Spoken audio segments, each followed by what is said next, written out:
निर्द्वंद्व विजय हेले भोगराई ब्लॉक कुंभरीगढ़ी पंचायतर विजेडी समर्थित नायब सरपंच प्रार्थी चंदन कुमार माझी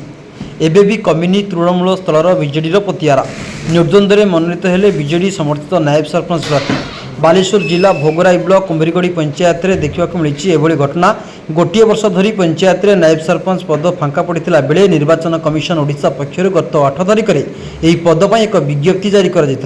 एने वीडियो पक्षर निर्वाचन 12 तारिख में विज्ञप्ति जारी होता जहाँकि प्रशासन उपस्थित में आरंभ होता निर्वाचन प्रक्रिया जो केवल विजेडी नायब सरपंच पद पर प्रार्थी देता बेले अन्य कौन दल प्रार्थी दे नथिला। अब एथिरे निर्द्वंद्व विजेडी समर्थित प्रार्थी चंदन माझी विजयी होइछन्ति। निर्वाचन कमिशन ओडिशा से 8 तारिख नोटिफिकेशन करथिले हमर कुंद्रगड़ी जिबिर नायब सरपंच निर्वाचन होइछि हमें 12 तारिख नोटिफिकेशन कलु समस्त पंचायत वार्ड मेंबर नोटिस होता से माने आज है निर्वाचन में मात्र जड़े नॉमिनेशन दाखल कले आमर चंदन कुमार माझी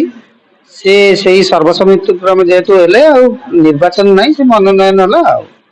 निर्वाचन कहीं जड़े ये पूर्वर नायब सरपंच थे देहांत होता पदवी पदवी खाली थी निर्वाचन कमिशन नोटिफिकेशन करते श्री चंदन कुमार माझी बाउस घर मुझे नायब सरपंच भाव निर्वाचित होती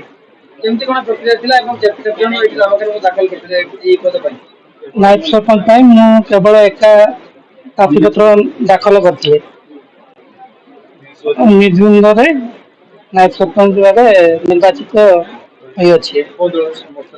विजेडी दलर समर्थन निर्वाचित हो सेवा कर